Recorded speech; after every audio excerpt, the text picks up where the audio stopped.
Hi, this is Dan Pastorini, and you're listening to The Grilling Truth. Welcome to the Grueling Truth NFL Legends Show. I'm brought to you by Gridiron Mo, a new interactive football app where you get to call what you want, what you think the offense or defense should do during a live NFL game, and see what all other fans have called also. Check out Gridiron Mo at www.gridironmo.com. I'm your host for the Legends Show, Mike Goodpaster, and our guest today won the Outland Trophy 1986 at Brigham Young University. Went on to play in 2 Super Bowls for the Cincinnati Bengals and the Washington Redskins, winning Super Bowl 26 with the Redskins. Help me welcome to the show, Jason Buck. Thank you, Mike. Excited to be here. All right, so we'll just start from the beginning. At what age did you start playing football, and what were some of your early influences? Oh, gosh. I was probably 3 or 4 years old. This farming family out in Michigan, western Michigan by Muskegon, and 8 kids, and it's funny, I loved the game. I don't have a thought in my life where I didn't have it there. I was always a real physical kid, and I'm sure the family talked about it a little bit because I was so physical at a young age, and I just found myself running behind the plow and exercising, working out every day to be a pro football player. I mean, I remember some of the early NFL films and maybe things like the Ice Bowl, in Green Bay and Dallas and that kind of thing. But I just always knew. The first time I actually said I was going to play in the Super Bowl, I was 6 years old. I was out playing football in the yard in the snow, and with an old football that my parents had bought me at a yard sale where the rubber bladder was sticking out the side. It wasn't even a good shaped football, and came in, and my brother and my dad were watching Super Bowl IV with the Minnesota Vikings and the Kansas City Chiefs, and walked in there, and I remember just standing in front of the TV pointing at it, telling my dad, my brother, I'm going to play there someday, and they just kind of laughed at me, and all right, kid, not get out of the way of the TV, but I was out in Ravenna, Michigan, when I did that, and so it was just part of my life ever since. I slept with the football in my arms every night when I went to bed, and dreamed about the day I'd be in the NFL. And all right, so tell us a little bit what got you to BYU. A little bit about your high school career maybe, and then I know you played in junior college. Yeah, you know what, we'd moved back to Idaho through my teenage years in the Boise Valley, and I was just in a little high school, 25 students in graduating class. Barely had 11-man football, and ended up having to walk on at Rick's Junior College just to get an opportunity to play. And I was trying to play quarterback back then. And after they moved me to defensive line, didn't have a scholarship. And once I went back to work at a local seed mill there in St. Anthony, Idaho, for 2 years. Now I know I was going to be a D lineman and just lifted weights. I'd throw grain sacks for 9 hours a day and in the seed mill, and I'd go lift weights all night and get home late at night and eat until I was sick and try to gain weight, raw eggs and everything. And after 2 seasons out of high school, I went back to Rick's, and I'd gained like 30-some pounds, and they gave me a scholarship or partial scholarship that year, and that's where it really took off for me. I made an All-American my first year at Rick's, and my second year at junior college, I made National Junior College Defensive Player of the Year, the NJCAA National Defensive Player of the Year. I was the number 1 recruited player in the nation out of junior college football that year. So Ohio State, Alabama, Texas, everybody's flying into Rexburg, Idaho to recruit me at that time. And at the last minute, I chose to stay closer to home and go to BYU. They just won the national championship, which really helped. And so things happened there, and I stayed closer to home to represent my family and my people here. And I made the right decision. I got to the first nationally televised games at BYU were all that year, defending the national championship in '85. And I ended up winning the Outland Trophy there my senior year and getting drafted in the first round of the Bengals. It was just all right, so tell us a little bit about playing for Lavelle Edwards, one of the great college football coaches of all time. You want to tell us a little bit about what your relationship was like with Coach Edwards? Gosh, I just can't say enough good about Lavelle Edwards. He's such a father figure to all of us that played for him. He's one of those special men. And, man, what a blessing it was in my life to be able to play for a legend in college football. And Lavelle and I, I was fortunate to gain a real special relationship with Lavelle, being a team captain and, getting to spend a lot of extra personal time with him, in the captain meetings, one-on-one meetings with Lavelle and more appearances and that type of thing, just having that experience with him. But it's just what a leader and a man that taught you how to live life off the field as well as on the field. And you just wanted to die for him, playing for him. And, keep that relationship with him the rest of your life. He's just one of those very special people. All right, now you played 2 years at BYU. What are some of the moments that stand out to you as your highlights of your college career? Coming in, I'd worked my whole life to be there, right? And always being told I'd never be any good, never be able to make it in these tiny high schools. And all of a sudden, I make it, and I'm there starting right in. My very first college football game, I remember being in the Meadowlands against Boston College. We just won the Cotton Bowl, and we were the kickoff classic. And that was a big moment for me. I mean, to come from a little tiny high school and a little junior college football field. My first major college game was in the Meadowlands, and in national TV. That was a big moment. So I remember before the game, walking down the streets of New York City with a couple of friends. We get in, a couple of days before the game, you get to go downtown New York, and it's just a wide-eyed, small town farm boy experiencing all that for the first time.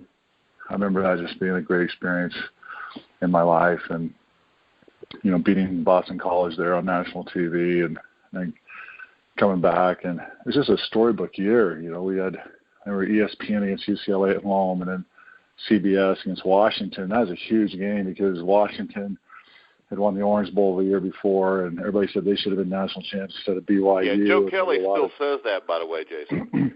Oh, does he? Yeah, Joe's still upset about that. And then I always bring up the fact that next year y'all beat the hell out of him like 31-3, but he said it wasn't the same. Yeah, that's what it was.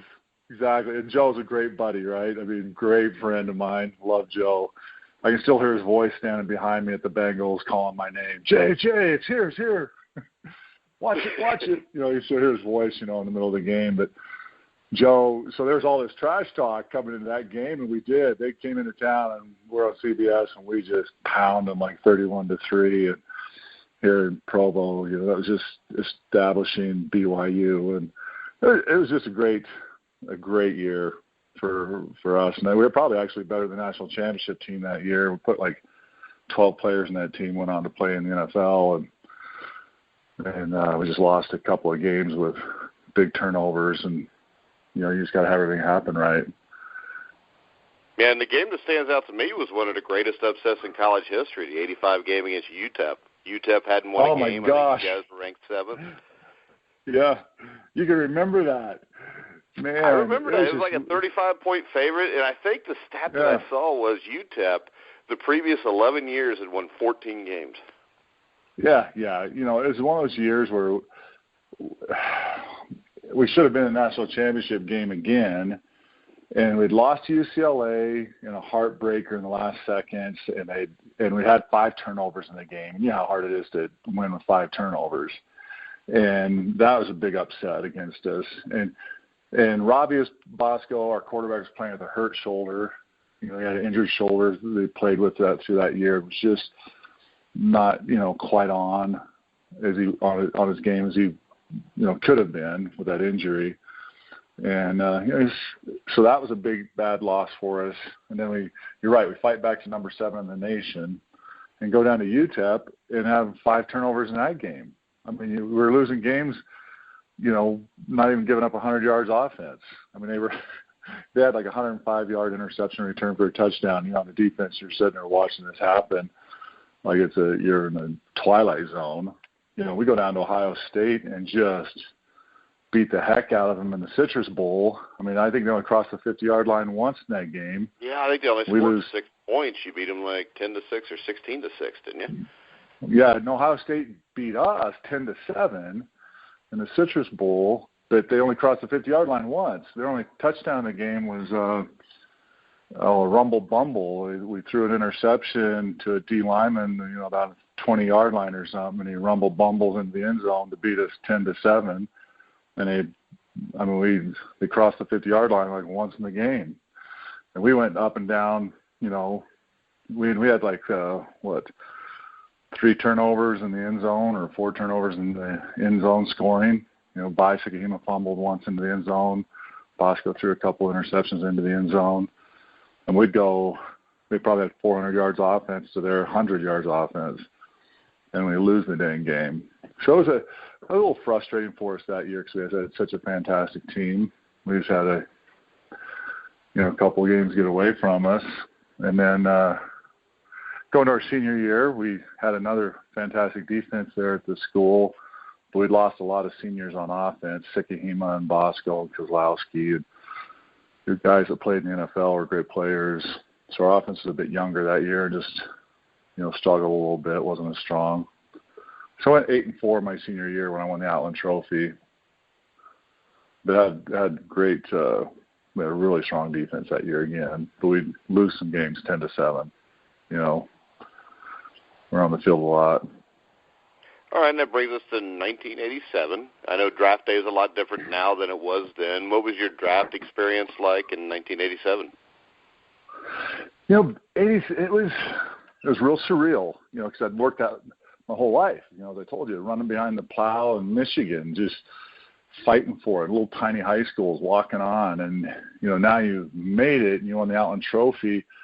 You haven't forgotten your life. I mean, this is what you worked for. But I still remember a couple of the neat things was I knew I was going to go in the first round somewhere, and to the middle part of the round, and you kind of know the area you're going to most likely end up in, and I just remember getting ready on draft day and hearing John Madden's voice talk about me, and he heard John Madden, right, and he goes, "Buck, that's a football name. That's my favorite name in the draft." And I remember just looking at my wife, Roxy, going, "Oh my gosh!" John Madden just said that. I mean, that was like one of the great football moments in my life, honestly, to hear John say that on draft day. And then obviously through my NFL years, I got to meet Madden a few times and get to know him a little bit. But to have those experiences was just amazing. But it was real crazy. You wish you had more advice and more.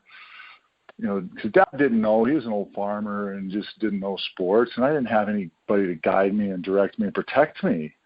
So you try to do what's right, and you get the agents. And so I ended up with Lee Steinberg as my agent. And thought, man, I'm doing great. I got this agent of agents, and I'm going to have him. And then he's like, man, you just don't want to get drafted by – I remember him saying it back then. It was like, you don't want to get drafted to Minnesota or Cincinnati. Because the management, it really was, because the management, it's a nightmare to deal with them and hard to negotiate with them. They don't treat you well, and you just don't want to go to those places. Just hope you don't go to those places. And he goes, maybe we even talk to them and tell them not to draft us. And then, of course, you get drafted by Cincinnati. Oh, yeah. My wife and I were sitting in front of our tiny little TV, in our apartment, and just watching it. Nobody calls you back then. I mean, until right at the time of the pick, and I knew I was going to go.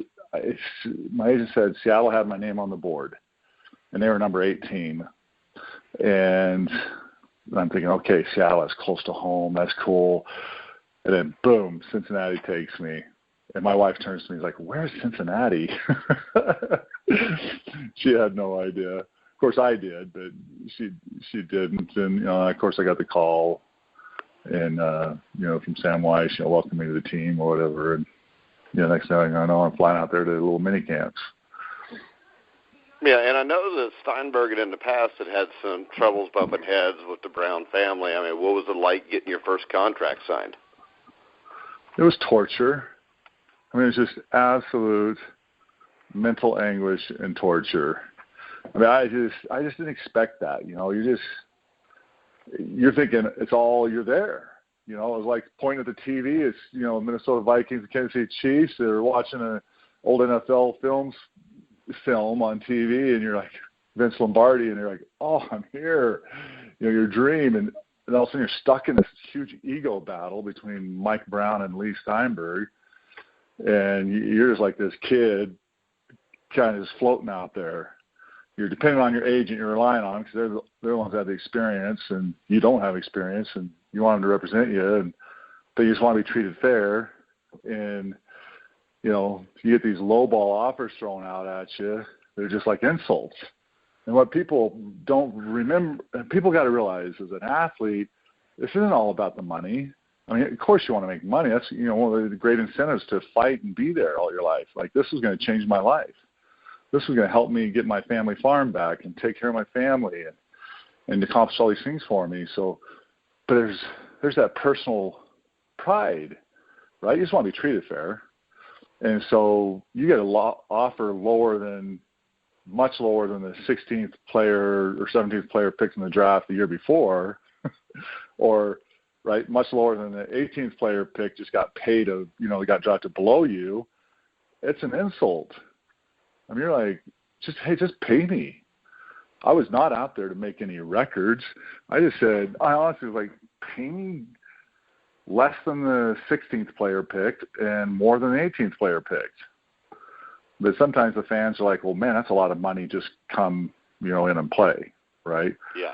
And I'm like, well, no, this is for my family. You do this once, and it's a short career. Pay me less than the 16th player just got, more than the 18th player. So how long did the holdout last? Oh, it was clear to the week of the first opening, the opening game. That's how the Bengals always were in the 80s also. I don't think they ever had anybody in training camp when training camp started. It was torture. I wanted to be there. I mean, it's literally torture. I'd call Steinberg and say, hey, I just want, I want to be in camp. Just get me in. He goes, hey, they won't even work with me. They won't return my phone call. So Mike would play hardball. I mean, he wouldn't even return the phone call for a week or 2 weeks, right? And then and finally, right down towards the end, we were pretty close. I mean, he was still trying to set some record low ball, right? It was like $100,000 low, and back then it was, when you look at the numbers today, back then my contract ended up being $1.49 million for 4 years. Yeah. But he was still like $100,000 below, below the guy in Seattle or something. And finally I said, look, let me talk to Mike Brown. So here I'm this young kid out of college, and I talked to Mike Brown personally on the phone. I said, Mike, I just want to be paid. I said it. I said, I just want to be paid more than the 18th player and less than the 16th player, and I'm there. He was trying to hardball me on the phone and everything. I mean, he wasn't rude. He was just he was just a shrewd negotiator, and I wouldn't bend either. I said, you give me what is fair between those two picks, and I'm in camp. And finally he did, but it was the week of the opening game. And so you miss all of camp. And I tell you, Sam Weiss just created an atmosphere that was unbelievable. It was in a negative way. And I look at it as a 50-year-old professional now that's been in the business world even after my pro football career. And you're more mature, and and you have the wisdom and the gray hair. And it's unbelievable to me looking back on it, how unprofessional Sam Weiss was. And Mike Brown for that matter, but he didn't know this went on. So here I come in. Get this. I'm their investment, right? I'm their first-round draft pick. I come in, the day we sign, I fly in that next morning from Utah. Actually, I was up in Idaho with my family, so I fly in from Idaho Falls. I go all the way to Cincinnati, jet lag, everything, get there in the morning to get to the first meeting in pro football, and he's created this atmosphere where the old veterans, some of them are really mad at you because you're the young rookie coming in and making more money than they used to make, right? And so there's this bad atmosphere. Instead of having it that team, and they have your back, and welcome to the team family. I come walking into them from the airport. The cab drops me off down there. I come driving in underneath the viaduct there by the old bars and the old stuff in Spinneyfield. Yeah, Spinneyfield was beautiful too. Oh my gosh! So I'm going down this chain link alley. If you ever go down in there in the old days, I heard it's a lot nicer now. But I try to pull down this alley, man. My fists are doubled up. I think I'm getting mugged by some of this guy. I'm about to punch him, right? I really am. You pull down that old alley, and I pull into the parking lot and walk in the building, and they walk me back in, and the whole team's there because I flew through the night or whatever. Got there in the morning and just barely pulled in, right, from the airplane, and the team's all sitting in their desks, right, in old Spinneyfield. Yeah. And they walked me in front of the whole team, and I've got nothing but glares from the team and the coaches because I'm the holdout, right? And it's built this whole, attitude of just anger about the, rookie, chump, holdout, whatever. I mean, that's really what it was. And so I step in the door, got this glare from the team and the glare from the coaches, and he literally, and this is such a setup, this is where I say it was so unprofessional. I step into the door, and he goes, Ross Browner, bring your book. And here he takes his favorite, loved, respected D lineman that the whole team loves. Yeah, been there forever. And stands him up and asks him to bring his book, cutting him in front of everybody. And I'm standing there in the doorway like an idiot, right? And all the guys emotionally love their buddy. I'm the new guy walking in. Ross walks by me with his book. I mean, it was the most low-class move I've ever seen. And, I mean, it was a total setup by Weish to embarrass me, but it was humiliating Ross as well. And so it just created this whole environment where I come in and, man, I am not accepted. And Ross goes out, and Ross and I are friends. I mean, Ross is a great guy. And he didn't harbor any bad feelings towards me. He knew the game and what was going on. But Sam did not need to do that. Didn't need to set that whole thing up like that. So I was like, I don't know, the rookie year was just a nightmare for me. I go in there, I got particularly a couple of veterans that try to make my life miserable and yell at me all the time and try to call me out of practice or set me up or make me not look good. And my D-line coach, first practice, so I'm wanting to learn, right? I'm a Lavelle Edwards guy. It is take care of business, work your heart out, give all you got, be a professional, be there on time, learn. And I'm out at the first practice. You get all dressed down. I don't know anybody, right? I've been set up. I look bad. I stand next to them. I'm watching the drill. I'm standing next to the D-line coach, Bill Urbanek. I go, Coach, on that front, that 30 front you just called, what's my assignment? And he turned to me, and I can't even repeat the words, right? You dumb mother effing blanking stupid son of a beep, ape, son of a, it was just a line of expletives at the top of his lungs. You got coaches stand back there, reporters, press, everything. He just screams me down in front of everybody with the foulest language you ever hear. You stupid, in the end, basically saying, you stupid idiot. Don't ever ask me a question again. Don't waste my time. And I'm just like, okay, welcome to the NFL, right? Yeah. Go back in films, say, he'd hand me my assignment sheet and say, here, you dumb mother effing Mormon, blah, blah, blah, blah, whatever, some blah, blah. He goes, no, you're shit, and don't ever bother me again. You just throw the sheet at me. And then he'd swear at me at the rest of the meetings. I mean, he wouldn't teach me. Well, and luckily he got there in 1987 with the strike year where the Bengals completely imploded when Weish blew the 49er game. Yeah. So I'm trying to, as a rookie, not getting prepared for any game, just getting screamed at and yelled at and throwing a sheet of paper saying, know your assignments, you dumb blank, and calling me out. And, I mean, it was just, like you said, everything imploded. It was like a waste of a year.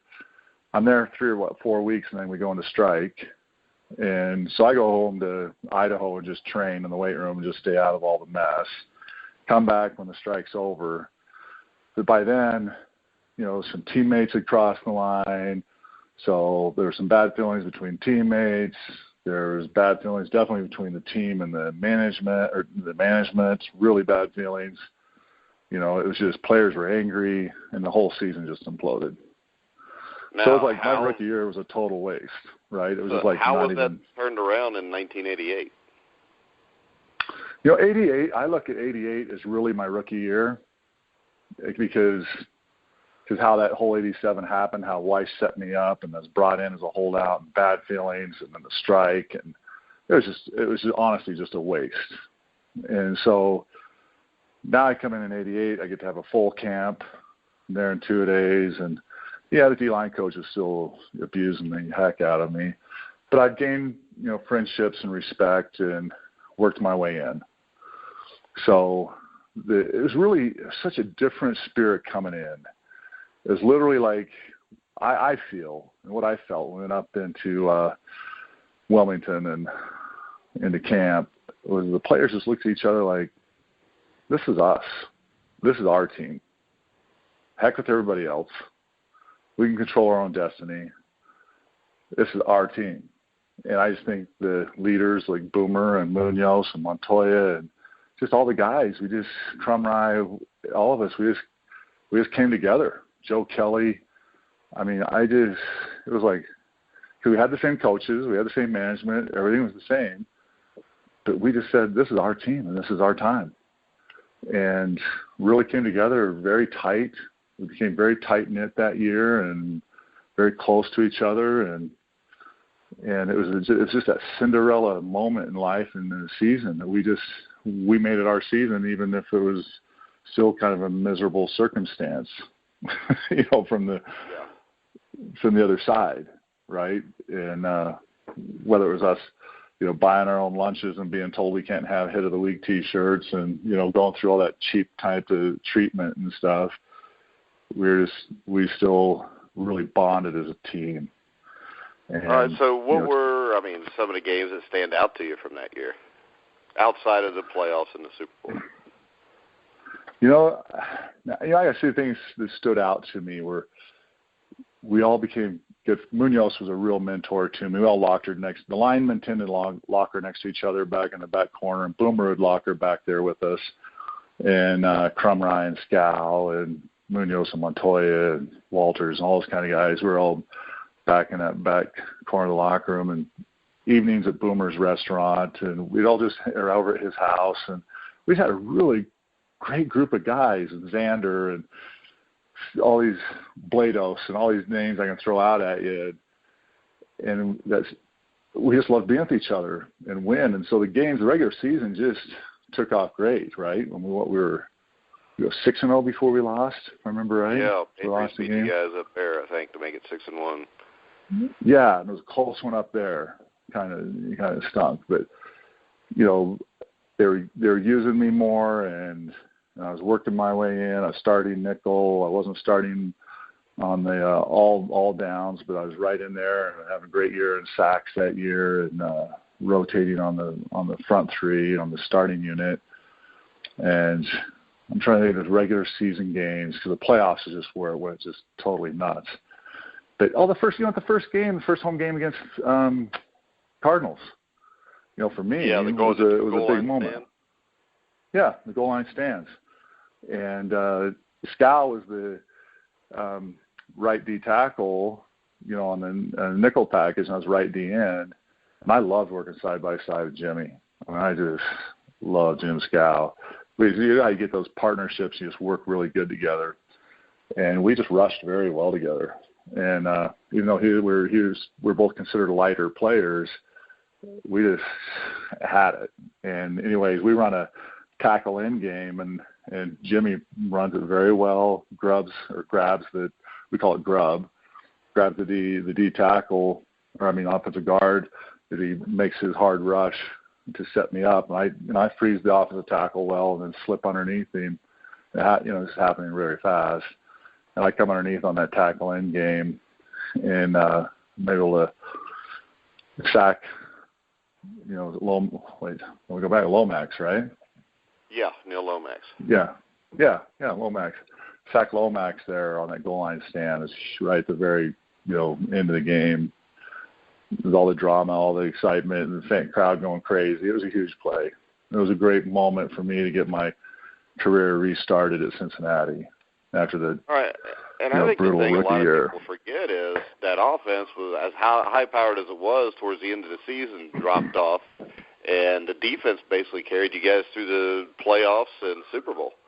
Yeah. People forget that unless they're real big football fans or really have a great knowledge of the game like you. They forget that because you're right, high-powered offense. I mean, just had a fantastic year, but it really went flat into the playoffs. And our defense was rocking. It was a young defense. I mean, we played great all year that year. Dick LeBeau did a great job. I love playing with Dick LeBeau.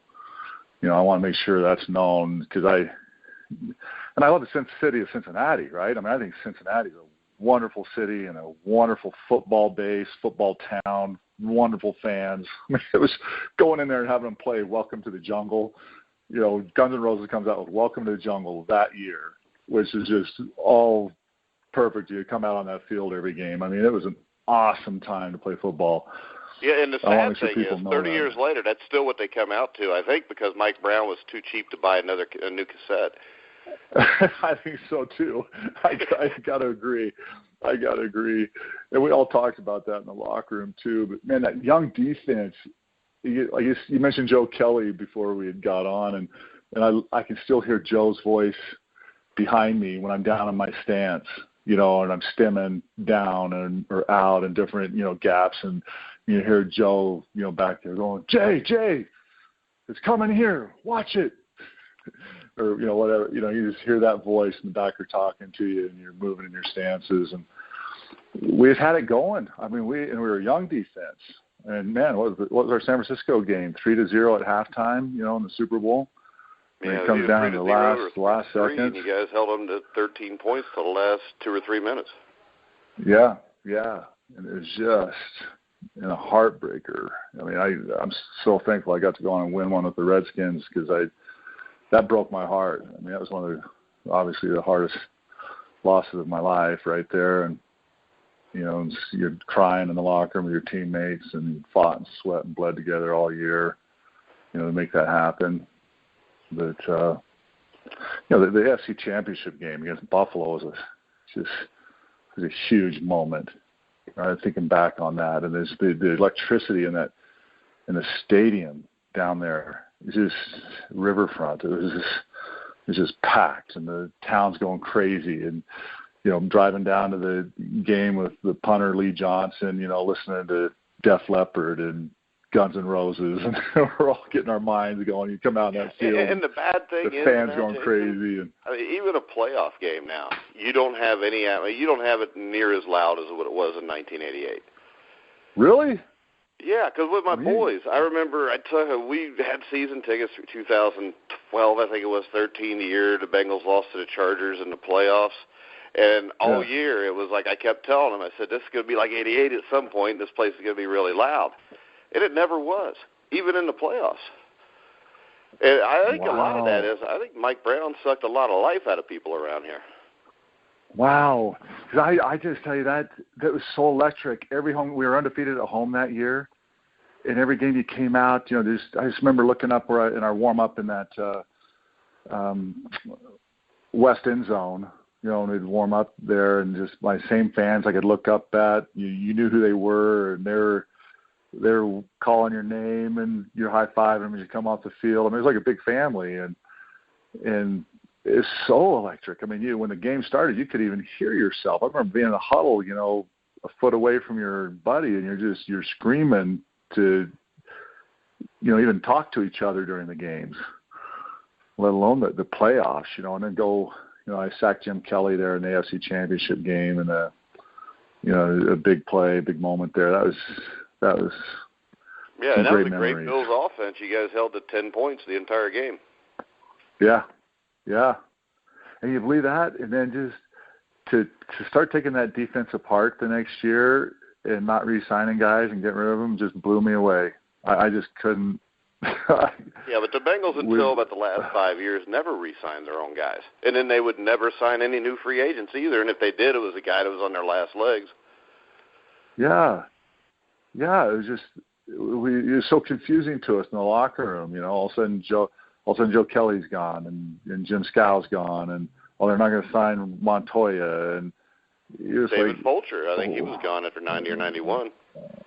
Yeah, Fulcher and me, and you're like, what do you? And they do the weirdest things with you. It's like they wanted you to you're getting ready for your contract year, and all of a sudden you're getting played differently. It's like they didn't want you to have a really good year going into your contract negotiations, right? I mean, you go from starting and leading the team in sacks, you walk into camp, the final year, and all of a sudden I'm like, wait, I'm not starting, but I finished leading the team in sacks and, second the team in tackles, and I'm not starting in the opening day of camp. I mean, you're just like, you can't. And you know where that came from. That didn't come from the coach either. You're right. Right. It's the oddest thing.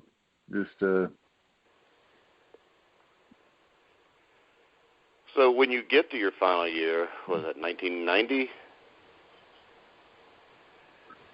Yeah. 90 was my last season. I just had the 4 years on the contract. So there was no attempt to re-sign you at all? Yeah, I went into camp, and I re-signed. So my fourth year, like I said, they played me really strange. I came in my third season, had a great season.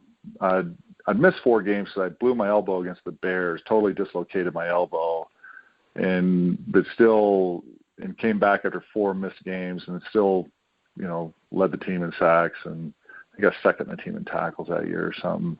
I played like a stump on my left arm. My football card shows it wrapped from my shoulder down to my wrist almost, and that's because I just had to play with it like a stump. Totally detached all the ligaments in the elbow, and I just never got surgery for it. I just rehabbed myself and kept playing with it. And then that fourth season I come in, walk into camp, I'm second team. I went to the coach, Studley, that year. The D-line coach said, wait, I don't come in and camp and get beat out by somebody. You start me at second team. He said, that's just the way it is, Buck. He goes, there's no room for an old, slow, white defensive end in the NFL. This is Chuck Studley saying it to me. And I'm like, what are you talking about, slow, white defensive end? I mean, I was so mad. And I went back and I went and got the chart from the Times of all the coaches, when we do the timing in spring and everything. And I threw the time sheet down on his desk, and I said, hey, Coach, who's the fastest D lineman on the team? He goes, you're such an a-hole, Buck. I knew you'd do that. I said, well, I'm the fastest D lineman on the team, and you're telling me I'm an old, slow white guy. I'm the fastest D lineman on the team. I was always the fastest lineman on the team. Wherever I went, yeah. I was probably middle of the linebackers in speed. I mean, I led the punt cover team in tackles, the Redskins, when I was there. I mean, I was always a fast guy. But they'd do that kind of stuff to you, and I don't know where it came from. Well, I do know where it came from in the end. I found out finally. I mean, I suspected, but so I'd grade out. I'd not play for a couple of games or sparingly, and all of a sudden I'd play in a game. I'd grade out 97%, and then I'd come back the next week and wouldn't start and wouldn't play again. I mean, it was just really messing with me and playing with me and everything. So when they finally cut me, so I come into camp that next year.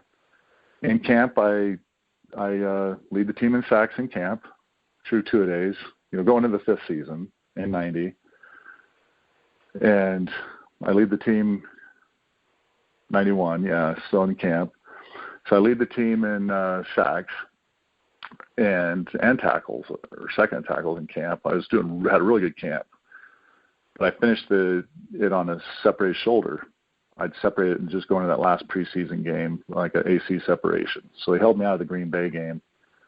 And they come to the cut day, and they pull me back in the back room. And Studley does, Chuck Studley, and goes, hey, we got to release you, but we're going to release you at the very last second so we can pick you right back up. And we don't want people to know, they can pick you up on the wires, and then so we can pick you back up tomorrow. So we don't want all the reporters to know you're getting released. So please stay back here in the back room and don't talk to anybody. So I sat there in the back room at Spinning Field, not talking to anybody, thinking, well, I'm a team guy. I've got their back, and da-da-da. And so they released me like, I don't know, 10 minutes left or something in the draft. I mean, on the waiver. And so nobody could have a chance to pick me up. And they cut me legally with an injured shoulder, right? Yeah. So, because it's illegal to cut a guy with an injury. So, I mean, I'm just getting double whammied here. And I come out and talk to the cameras at Cincinnati. I still remember stepping on Spinning Field, and the reporters are like, man, what are we doing cutting the best D lineman on the team? I still remember him asking that and doing the report. Like, you had the best camp of anybody, the best statistics. And I said, and I'm being nice because I'm thinking they're picking me up the next day. Yeah. Right? Well, they don't. They don't pick me up the next day. I go meet with Frank Smouse. Remember Frank? Yeah. He was player personnel director, right? Yeah. And we everybody on the team called him the Grim Reaper because he was the guy that came and cut everybody. And so I go meet with him in the hotel downtown after they'd done the whole fast one on me. And he literally said to me, he's a good guy. I got along with Frank well. He goes, Jason, I just want you to know, this is private in the hotel room. He goes, we thought you were going to have a great career here, but, and I said, well, I thought so too. He goes, yeah, but he goes, Sam Weiss just insisted on you being gone. And I said, well, I assumed that. He goes, yeah, Sam really didn't like you. And I said, yeah, I got that over the years. And he goes, well, this is why. And so he proceeds to tell me, back when they drafted me first round, they said Dick LeBeau and Sam argued for who they wanted, in front of Paul Brown and Mike, in the Brown family. And Sam didn't want me first round of the draft, but Dick LeBeau did. And so when the Brown family supported Dick LeBeau and drafted me first round, he said, Sam hated you from that moment on. He wanted you to fail. I'm like, which is why he tried to make an ass out of you, but made an ass out of himself that first day you walked in. Yeah, it put it all together, right? It put all the pieces together for me. I'm like, because I couldn't figure it out first. I'd go home to Roxanne and be like, well, I don't know. I said, I can tell Sam Weiss does not like me, and I don't know why, right? And it put all the pieces together for me. So I come into the Bengals, first-round draft pick. I got held out, the stupid holdout by Steinberg and Mike Brown, which they were both wrong at. Could have been done much better, especially Mike. I don't think Steinberg did a great job on it either. And so I'm this kid caught in that. And then I come into camp, and I got a head coach that has a personal grudge against me because he didn't, get the draft choice he wanted. Dick LeBeau influenced it and got it. So the only guy I had really treat me good while I was there the whole time was Dick LeBeau. And Dick LeBeau treated me well. He treated me very well, but he was D coordinator, not my D-line coach. So I'd go back down to D-line coaching. LeBeau treated you well? There was always they don't talk about it publicly, and I think I don't know if they ever would, but I felt the tension between them all the time. That's not uncommon for there to be a little tension between the defensive side of the ball and the offensive side of the ball. But, Dick was first class. I mean, first class.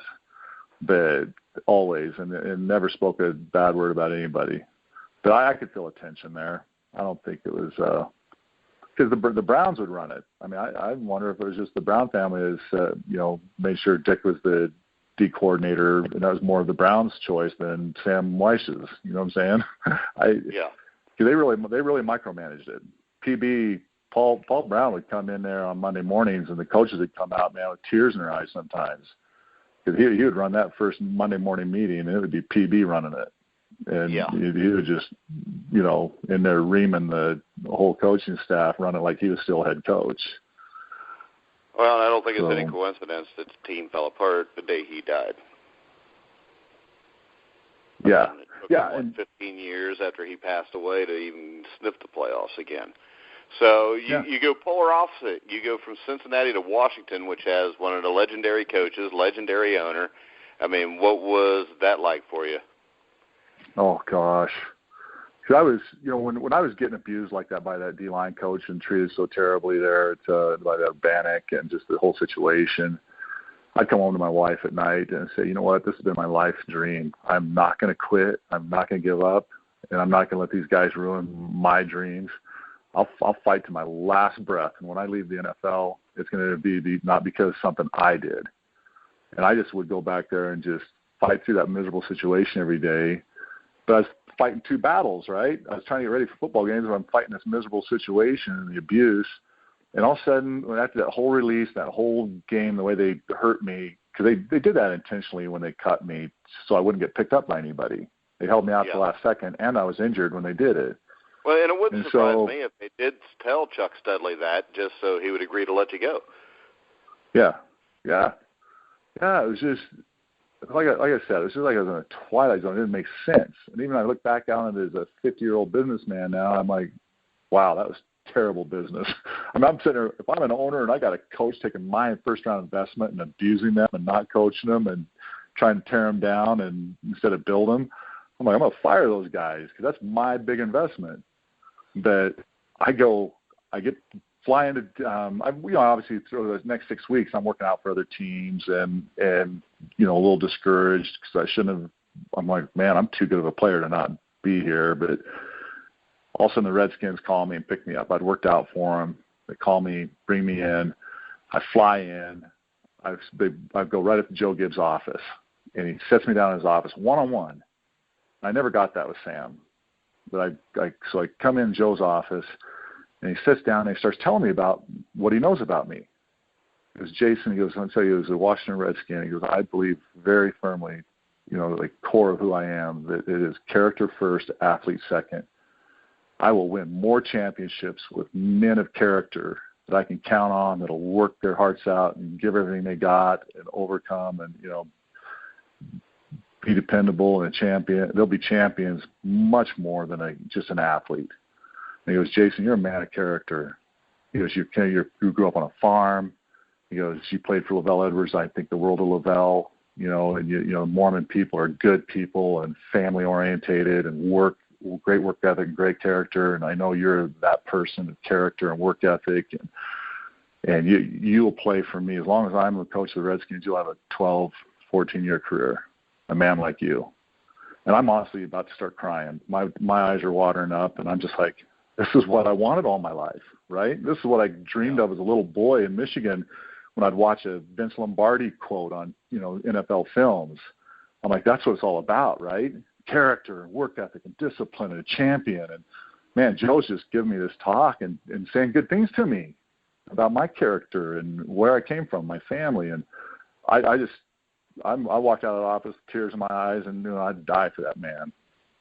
And went down, team welcomed me. It's the atmosphere Joe created, right?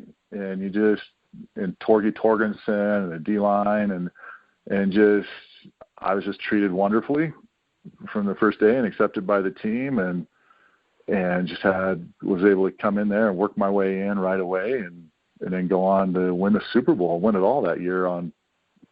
Well, USA Today, this year had that Super Bowl 26 team as the greatest winning Super Bowl team of all time. And it was, still had the Hogs there, and Rippon had a great year. And guys like Darryl Green. Be part of that defense. Yeah. Yeah, Darryl, Wilbur Marshall, and, also I'm at Jumpy Gathers, and, I'm in there with all these guys, and they treated me like a brother. And I come in, I had a great year with them that year, and I sacked Jim Kelly again in Super Bowl 26. It was, I beat Will Wolford. So what was it like finally winning a Super Bowl after everything you'd been through? Oh, gosh. Because it just ripped my heart out. I played so hard, and that, I was starting right in, and that, that second year at the Bengals, right there towards the end of the season, I busted in and got the full starting job, right, going into the playoffs. And so, man, I played a great Super Bowl game and just ripped my heart out, though. I mean, it just broke my heart. And my teammates I love so much, and Jim Scow and Tim Crumrye, we were the starting D-line that game, and stand over Timmy after he shattered his leg. And right in the game, I'm looking down at him, and he's screaming, and I'm just saying, Timmy, we're going to win this one for you. David Grant came in and played his ass off in that game. Yeah, David Grant played great. And, we just had this really good group. I love those guys.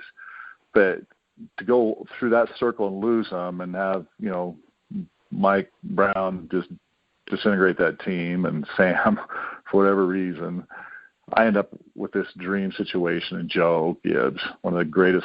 So I get Lavelle Edwards in college, and I end up finishing my NFL career at Joe Gibbs, and the great legends of the NFL. and both very similar men in so many ways. And go out there, and I sacked Jim Kelly in that towards the end of the second quarter there, and big play in the game. And I remember just doing, my crazy war dance over him when I just go nuts and looking up in the stands. I could always find my wife in the stands, my family, and I look up there, and they were up their ways, and I see my wife Roxy and my dad and my family all up in there. Man, you had to be thinking, Sam Weiss and Mike Brown are probably watching this too. Yes, that was nice too. A little revenge on that one. But yeah, to be able to just go on and have that career at the Redskins and be treated like that, and just to have first-class football, first-class treatment, and under Joe, everything you dreamed of as a little boy. And to have that experience and to win it all, it's just, you can't put it into words. It's so hard to put it into words. It's your life's work. And I'm so thankful I was able to finish it right. I love my years in Cincinnati. We have so many good memories there. Like I said, the city was wonderful. The football games were awesome. The treatment from management and the, coaches a lot were miserable, but my teammates, got a lot of lifetime friends from there. And like you said, Joe, when I see Joe or hear Joe's voice, it's just like yesterday. Yeah, we'll Joe definitely Kelly. have to have you on during the season. During the season, me and Joe host a weekly Bengals show. We'll have to have you on then. Yeah. But Joe, though, it's hard to get a word in edgewise sometimes. Joe, he is great. And, man, playing football with him was great. He was wired, in the games, and but we all were. When you're playing well together like that, and, little Jimmy Scow, we called him, he was like Clark Kent, because Jim was 6'3" and 245 and two-gapping, and his technique was so good.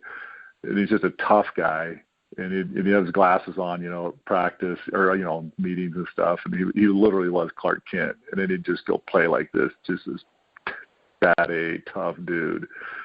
And we're in touch, on Facebook. I know where, Jim Scow is and Crum Rye, and, the three of us, we're starting there in that Super Bowl, and, Skip McClendon, David Grant, we're all, friends on Facebook. To put a word it's kind of funny. with me with Crum Rye, because, I tried to get him on the show. He agreed to it. Then he said he wanted to know the questions ahead of time, but I don't even know the questions ahead of time. Yeah, I don't even know the questions ahead of time. Timmy. I know. Timmy, okay, so we make us roommates, right? And we're total opposites. I mean, Timmy's I say this, and I love him, but he is a Eau Claire, Wisconsin, tough bar fighting Catholic boy, right? Just ornery. Timmy's always ornery. I remember going to training camp. If Crum Rye wasn't in a fight, it wasn't a good practice. Yeah, and I'd fight all the time too. But we were different off the field, especially because I'm an Idaho farm boy, Mormon kid, a little more mellow off the field, and just anyways, we're great roommates, and I love Tim Crum Rye, but he's ornery. He'd sit there and chew on his tape, right? He'd roll the athletic tape, the white athletic tape. He'd just unroll it and then just shove it in his mouth, and he'd have a big old wad of it. And just like chewing this athletic tape before practice, and just in a wad of it, like a little foam, coming out of his mouth or whatever from this athletic tape. I'd be like, Timmy, dude, what are you chewing on that athletic tape for? He's like, oh, hell with you. He just wanted to fight. You know what I'm saying? And we're great buddies, but he always had this attitude. He was getting ready to go fight somebody at practice. And he loved that and his milk duds. So he's either chewing on athletic tape or eating milk duds. So I buy him these little boxes of milk duds that he could chew on, as my gifts to him. Yeah. But, yeah, I'd love to have him on, but he wanted the questions beforehand. Like I said, I usually don't even write up questions beforehand. So. No, I know. You just got to go with the flow, right? Yeah, I mean, there's too many people out there. You listen to them, you get these canned questions and canned responses, and that's what we try to get away from. That. It gets me in trouble a little bit, honestly, Mike, because I'll tell the truth. I always do, and I try to do it in a classy way, but I'll tell the truth. And I know it gets me in trouble all the time too, Jason. I honestly consider myself friends with the Brown family. I think they're wonderful people. Katie Brown, little PB. I just they're good people, but I'm totally disagreeing with how Mike managed the team, how he negotiated with me, how we were treated when I was there. I don't think it was managed well. But that's not. And I think I'm it's shown because as he's given more responsibility to other people, the team seems to be re-signing players and doing everything they should have been doing all along. Yeah, talking to the guys, I heard it's a much better situation than what we were.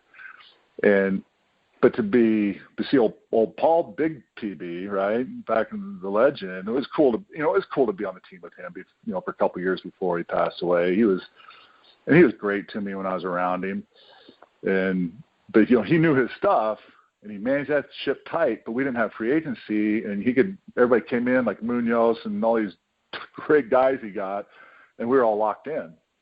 And so I think that's my theory is old PB was able to pull this championship team together under that, even though we were in that situation, but we were there and we were able to make that happen with him. And you're right. As soon as he was gone, it really went down for a long time. Yeah. Too bad he wasn't 15, 20 years younger when you got there. He could have been the coach, and I think everything would have been completely different. Yeah. It was. We had that magical season, and then the next year we missed the playoffs by on Christmas Day, losing to the Vikings the last Minnesota second. 29-20. I remember that. Yeah. Oh, frustrating.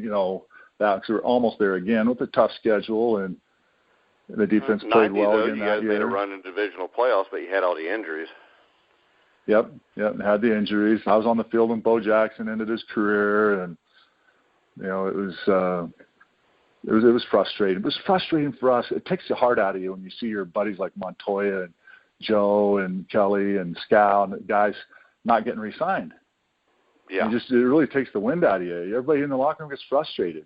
And they're like, what are you talking about? Max Montoya wanted to stay. He actually said he'd take less money. Just treat him fair. Come close.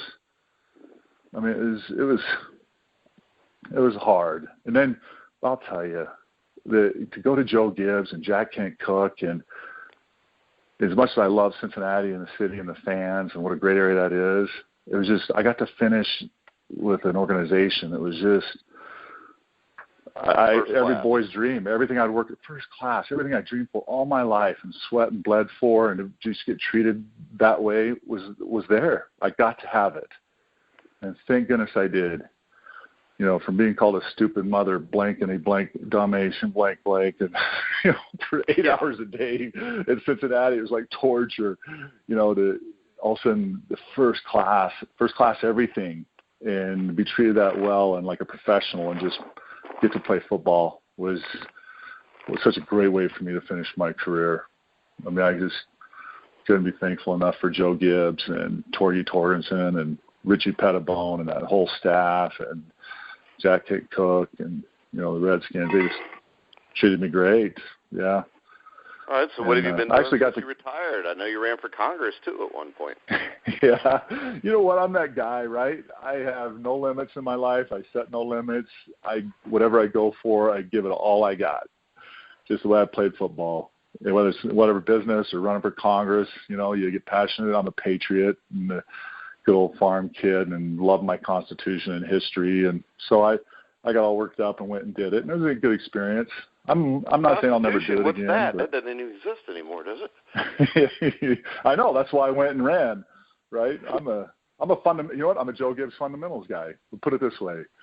Joe told us one of the great statements, and he has many, but one of the great statements I'll tell people, and I do it when I coach football too, is we're going into the playoffs there that Super Bowl 26 year. And here I'm sitting in this locker room with all these, Joe Jacoby and all our Hogs and Russ Grimm and Darryl Green and our guys, and Joe's up there and going, the greatest players in the world are the greatest at the fundamentals. We'll go out and we're going to win this, with his raspy voice. We're going to win this the Redskin way. We're going to do it by being the best at the fundamentals. And here we are, and going into January and the playoffs, and we're out, the greatest team of all time, out in our stances, perfecting our stances, sled work, hand work, being the best at the fundamentals. And I go back to that in the Constitution too. We need to be back where the founding fathers were in the fundamentals. Don't get away from them. But Joe taught that, and I'm a big believer in that. And that part of football will never change. Never change. And Joe Gibbs coached with Tom Landry, who coached with Vince Lombardi, and that takes it back to Don Coryell. Yeah, and man, I'm that little 3-year-old, 4-year-old kid in Michigan running behind a plow, dreaming of playing in the Super Bowl, and I got all the way around, and I stand on the field once, and I fight here at the Bengals, and I'm out on the field warming up in Dallas Stadium, and there's Tom Landry.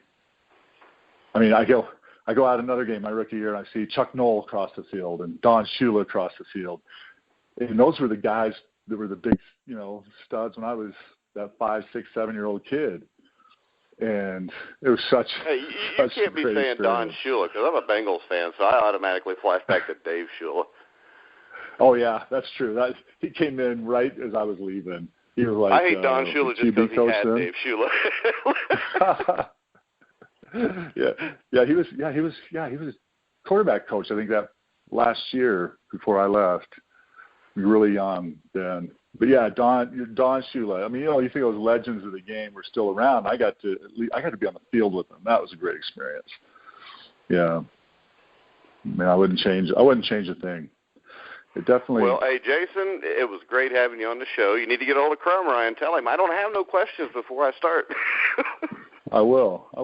Keep your eye out on me. I got on the Bill Walsh Minority Coaching Fellowship last fall with the Redskins. So I got to coach in 2 days with the Redskins last year under the Minority Fellowship. I'm Cherokee, Chickasaw, and Chippewa Indian on my mom's side. Yeah. And so I was able to get in there. So I'm still trying to do the internships in the NFL now that my family's raised and get back into coaching in the NFL. So, and just stay involved in it. I love the game and being out there with my friends, just like family. And I'll put in a word for you, Crumry. I need to go out and see old Timmy. Yeah, he's not growling. Not that You're not. That's just Timmy. He's just. I call him Timmy or Crumby. I mean, those are our old nicknames for him. But he just likes to be a little ornery. He's so funny about that. I'm like, dude, relax a little bit. And then Scal's much more laid back. He's down in Florida. Yeah, I'd love to have Jim on too. Yeah. Look up Jim. Do you have his contact? I think we're friends on Facebook. But I mean, my thing is right now, I've had probably half of that '88 team on the show at one point or another. Yeah. Jim Scow, Xander's down in Phoenix. I know he's an officer for Young Living or something. He's in management for a company I think called Young Living. He's living down in Phoenix. Yeah. As far as the starters on that Super Bowl 23 team, that'd be Xander, and I think Skip Clinton's down there in Phoenix. But I've talked to Skip. He's going to come on. We're just trying to set up a time to do it yet. Oh yeah, we could tell you. If we broke down, we could talk for hours about all the little tiny stories. Heck, maybe we'll just have you, Scal, McClendon on, and Crumry, and just talk about that season from the defensive line perspective. Yeah, and David Grant. Yeah, David's been on the show before. Old Eddie Edwards. Eddie was a good. Eddie was really good to me, even after that whole Ross Browner debacle. Eddie was a great player too. People forget. I think he's still the all-time leading Bengals sack leader. Yeah, Eddie was a stud. He was good to me. As a rookie coming in, and he was the old man. Eddie was a good guy. So our D-line group was a really good group. We were pretty tight back then. All right. Well, Jason, hey, it was great having you on the show. Would love to have you back, especially for the Bengals Weekly Show with me and Joe. Oh, yeah, I'd love to talk with Joe. Love Joe Kelly, man. We had some great games together. So Joe and I can still claim the last playoff game they won is when we were there. Yep. Against Houston, right. 41-14. Yeah. But then Ethan Horton got that pass on 3rd and long, and we ended up losing a divisional playoff game. So. Yeah. That takes you back to the Houston game with Sam Weiss kicking the onside kick with 30 seconds left to kick another field goal, and they're up like 40 points. Field goal and make it 61-7. Sam was where that one was. I don't care if you don't like somebody or not. That's just an asshole move. I did enjoy totally it, is. but, still, it was an asshole move. Oh, I'd never do that in 100 years, right? Never do it. But you're on the team. No, I wouldn't want to walk. And I'm one that doesn't really care what people think about me, but I would just think poorly of myself for making an asshole move like that. Yeah. You just don't do it. That's a football. Those unspoken rules of honor that you don't break. And right? the thing that always made me mad about that was this. That was also Reggie Williams' final game. And it overshadowed was that Reggie's final game? Yeah, and it overshadowed the fact that was Reggie's final game. Yeah. Because I remember they honored him at halftime and everything, and then they come out, and then the only thing anybody talked about on the news that night is they gave Reggie like 2 minutes about his final game and 10 minutes about Sam Weish being an asshole. Yeah, being crazy. And the players were like, who's going to be here this week? Nice Sam or mean Sam? You didn't know what was going to happen Sam from week to week. It just seemed to me like he was just worried about drawing attention to himself. Yeah, yep. From the crap with the reporter in Seattle and all that stuff. Oh, that one. Oh, yeah, I got to live through all of that. Yeah. And there's always such a distraction. Like you said, I mean, to compliment Sam as much as, I felt wronged and we just got off on the wrong foot and I was never given a chance by him personally. I'd said it before, really good offensive mind.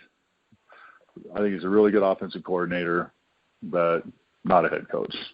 Yeah. And the bad thing was with a head coach, that team wins at least one Super Bowl. Oh, yeah. Yeah. Could you imagine Joe Gibbs with the Bengals from 84 to 91? Oh gosh. Yeah. Or I hate to say this for Paul Brown's sake, but Bill Walsh, if he gets the job in 76 instead of Tiger Johnson. Yeah. Oh, yeah. Yeah. Is Sam, anybody like Joe Gibbs with that 88 team we had, I mean, for the next 4 or 5 years, we should have been in the hunt for the Super Bowl every year. Yeah, you should at least been a playoff team every year. Oh, absolutely. Because you have injuries and have some bad things happen here and there, but you stay healthy. But the synergy we had going together, if you could have just kept all the weird politics and personalities out of it and just managed it right, that team could have done even more amazing things. Absolutely. Yeah, some of the stuff I've heard about that happened during Super Bowl 23 on the sidelines with the coaches. Yeah.